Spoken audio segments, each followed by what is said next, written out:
नाजरीन, बड़ा हसीन लम्हा होता है जब महीनों सालों बाद एक परदेसी अपने घर वापस जाने के लिए जहाज का टिकट खरीदता है। वो टिकट उसे कैद से चंद दिनों की रिहाई के हुक्म जैसा होता है। ये करूँगा, वो करूँगा, वहाँ जाऊँगा, यहाँ जाऊँगा, बचपन की वो गलियाँ देखूँगा, पुराने दोस्तों से मिलूँगा, अपने असातिज़ा से मिलूँगा। टिकट हाथ में आते ही उसकी हर रात सिर्फ इन्हीं सोचों में गुजर जाती है।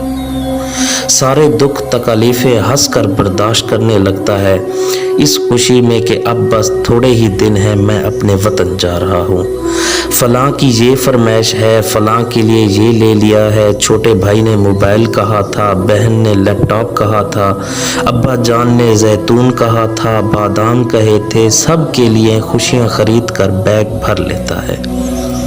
बस एक हस्ती ऐसी है जिसकी कोई फरमाइश नहीं आती और उसको खुद फ़ोन करके पूछते हैं, माँ परदेस से तेरे लिए क्या लेकर आऊँ? तो माँ का जवाब सिर्फ ये होता है, पुत्र तू आ जा बस, माँ सदके। तू वक्त पर खाना खाता है या नहीं? मैं तेरे लिए ये पकाऊंगी, तू पुत्र आ जा बस, मुझे कुछ नहीं चाहिए। बस ये वो अल्फाज हैं जो परदेसी के कितने ही दुख और तकलीफ़ों को ख़त्म कर देते हैं। वो ये सुनता है कि उसकी माँ उसका राह देख रही है।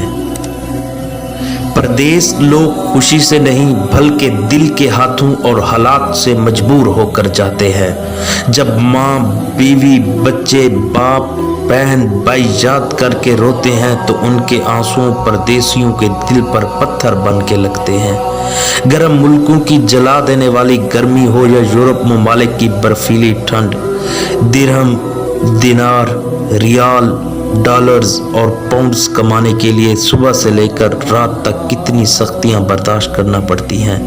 लंबी लंबी शिफ्ट्स लगानी पड़ती हैं, मजदूरी करना पड़ती है, ओवर टाइम लगाते हैं, सहराओं में खड़े होकर, बर्फ़ों में खड़े होकर, चाहे सेहत नासाज हो, चाहे मौसम ख़राब हो, खाना खाया हो या नहीं, नींद पूरी हुई हो या नहीं, उनको तो बस एक फ़िक्र होती है कि इस बार घर कुछ हज़ार ज़्यादा चले जाएं, घर के मामलात और ज़्यादा खुश असलूबी से तय पाए जाएं, बहन के जहेज़ में कोई कमी ना रह जाए, बच्चे अच्छे स्कूलों में पढ़ जाएं, माँ बाप के इलाज के लिए पैसे ना कम पड़ जाएं।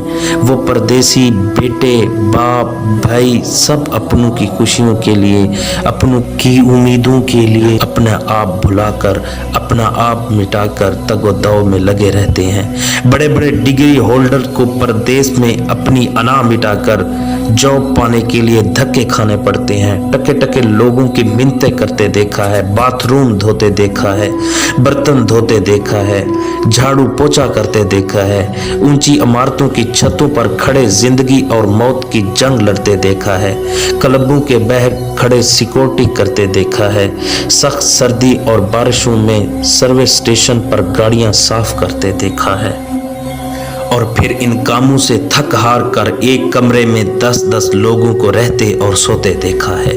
क्या पीछे बैठे हुए लोगों को इन प्रदेश वालों की सख्ती और परेशानी का एहसास होता है? नहीं, क्योंकि ये परदेसी कभी एहसास दिलाते ही नहीं। वो सच नहीं बताते और ना ही एहसास दिलाते हैं कि उदास हैं, परेशान हैं। फिक्रें ऐसी हैं कि हर वक्त खाए जाती हैं। परदेश में जाकर कहाँ अपने वतन जैसी मौज मिलती है। वहाँ पर अजनबी लोग होते हैं, पराए लोग होते हैं। वहाँ तो कोई तसल्ली देने वाला ही नहीं होता। वहाँ माँ नहीं होती जो काम पर जाने से पहले पूछेगी, बेटा तुमने कुछ खाया है या नहीं। बाप मौजूद नहीं होता जो मुश्किल के वक्त कोई सच्चा और अच्छा मशवरा देगा। भाई नहीं होते जो हमदर्द होंगे, बीवी नहीं होती जो दुख सुख के साथी हो, बच्चे नहीं होते जिनकी एक मुस्कुराहट देखकर गम का बोझ कम हो जाए। वहाँ तो सिर्फ काम का बोझ होता है, पैसे कमाने की फिक्र होती है और गहरी तन्हाई। ये परदेसी एक एक पैसा बचाते हैं। उनका भी मन करता है कि कुछ अच्छा खा लें, कुछ अच्छा पहन ले, लेकिन घर का ख्याल आते ही उनकी जेब इजाज़त ही नहीं देती। वो अपने मन को ये कहकर मार देते हैं कि हमारा यहाँ कौन है कि जिसको हम सज धज कर दिखाएं। बस पेट ही भरना है ना, किस लिए महंगा खाएं। अपनों की शिकायतें और बिला वजह की नाराज़गियाँ परदेश में बिल्कुल बर्दाश्त नहीं होती। इसलिए अगर आप सब अपने परदेश में गए बाप बेटे बहन भाई की जान की सलामती चाहते हैं तो उनको बिला वजह की फरमाइशों से परेशान न करें। घरेलू लड़ाई झगड़े और शिकायतें उन तक ना पहुँचाएं। ज़िद ना करें और नाराज़ ना हों।